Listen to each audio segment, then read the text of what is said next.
لبنانی جنگجو تنظیم حزب اللہ کے اسرائیل پر تباہ کن حملوں میں مزید شدت آ گئی۔ حزب اللہ نے ایک ہفتے کے دوران 70 صہیونی فوجیوں کو جہنم واصل کر دیا۔ اسرائیل نے اب تک اپنے 50 فوجیوں کے مارے جانے کی تصدیق کی ہے۔ غیر ملکی میڈیا کے مطابق اسرائیلی حکام کا کہنا ہے کہ لبنان میں 20 اور شمالی اسرائیل میں 30 فوجی مارے گئے۔ ادھر حزب اللہ کی جانب سے اسرائیلی دارالحکومت تل ابیب پر شدید بمباری کی گئی، جس کے بعد شہر میں ایمرجنسی نافذ کر دی گئی ہے۔ حزب اللہ کی جانب سے جاری بیان میں کہا گیا ہے کہ اسرائیلی دارالحکومت تل ابیب کے مضافات میں نیریت کے علاقے پر میزائلوں سے بمباری کی اور اسرائیلی کمیونٹی کو نشانہ بنایا گیا۔ اسرائیلی میڈیا کے مطابق حزب اللہ کے راکٹ اور ڈرون حملوں سے تل ابیب دھماکوں سے گونج اٹھا، جبکہ شہر بھر میں سائرن بجا دیے گئے اور اسرائیلی فورسز نے تل ابیب میں ایمرجنسی نافذ کر دی۔ حملوں سے خوفزدہ ہو کر تل ابیب میں بن گوریون ایئرپورٹ پر فلائٹ آپریشن روک دیا گیا، جبکہ لاکھوں لوگ پناہ گاہوں میں چھپ گئے ہیں۔ رپورٹس کے مطابق حزب اللہ نے تل ابیب کے بین الاقوامی ایئرپورٹ کو 5 ڈرون طیاروں سے نشانہ بنایا۔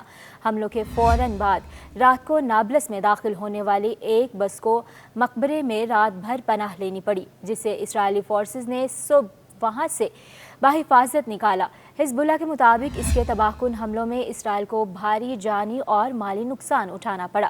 ایک اور واقعے میں حزب اللہ کی جانب سے لبنان سے مارا گیا ایک بیلسٹک میزائل کامیابی کے ساتھ تل ابیب سے ٹکرایا۔ میزائل کے ٹکرانے کے بعد تل ابیب میں شدید دھماکوں کی آواز سنائی دی گئی۔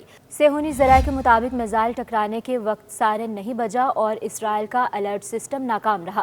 اس کے علاوہ حزب اللہ نے جبل الشیخ میں واقع اسرائیلی فوجی اڈے پر بھی درجنوں راکٹ برسائے۔ اس کے علاوہ حزب اللہ نے اعلان کیا ہے کہ لبنان کے جنوبی علاقے الزہرانی پر صہیونی دشمن کے طیاروں کو زمین سے فضا مار کرنے والے میزائلوں سے نشانہ بنایا گیا، جس کے بعد اسرائیلی جیٹ فائٹر فرار ہونے پر مجبور ہو گئے۔ زریعت شومیرہ اور خلا وردہ میں صہیونی بستیوں پر بھی مجاہدوں نے بھاری گولہ باری کر کے متعدد صہیونی فوجیوں کو نشانہ بنایا۔ حزب اللہ نے مقبوضہ سرزمینوں کے شمالی علاقے میں واقع یفتح اور مقبوضہ جولان میں جنوبی کیلا اور یوآف فوجی اڈوں پر بھی راکٹ برسائے ہیں۔ اس کے علاوہ حزب اللہ نے مقبوضہ جولان پر بھی بھاری گولہ باری کی، جس کے بعد ڈرون حملوں کے خوف سے ہنگامی حالات کا اعلان کر دیا گیا ہے۔ حزب اللہ لبنان نے روش بینا صہیونی کالونی اور سفت مقبوضہ شہر پر راکٹ حملوں کی ویڈیو بھی جاری کر دی ہے۔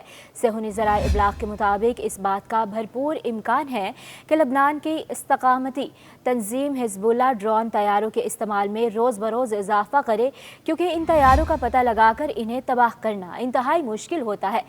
واضح رہے کہ صہیونیوں کے اندازوں کے برخلاف حزب اللہ ڈٹ کر لبنان کے فضائی اور زمینی حدود کے حفاظت کر رہا ہے، جس پر جنگ کے امور کے مبصرین شدید تعجب کا اظہار کر رہے ہیں۔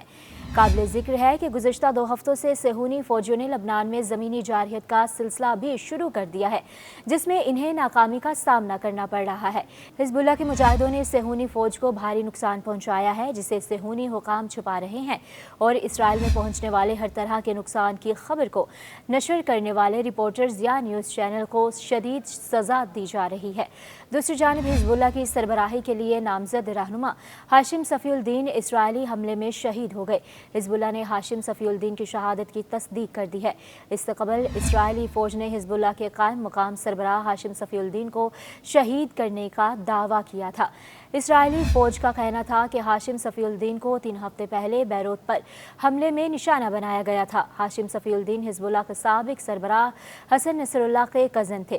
سعودی میڈیا نے انکشاف کیا ہے کہ ہاشم صفی الدین حملوں میں براہ راست شہید نہیں ہوئے، انہوں نے المریجہ میں ایک عمارت کے نیچے پناہ لے رکھی تھی۔ وہ حزب اللہ کے ساتھ تربیت یافتہ مسلح ارکان کے ساتھ 3 روز تک ڈٹے رہے اور پھر ان کا دم گھٹ گیا۔ ذرائع نے واضح کیا ہے کہ حزب اللہ نے زیر زمین روپوشی کی تمام پناہ گاہوں میں آکسیجن کا ذخیرہ رکھا ہوتا ہے۔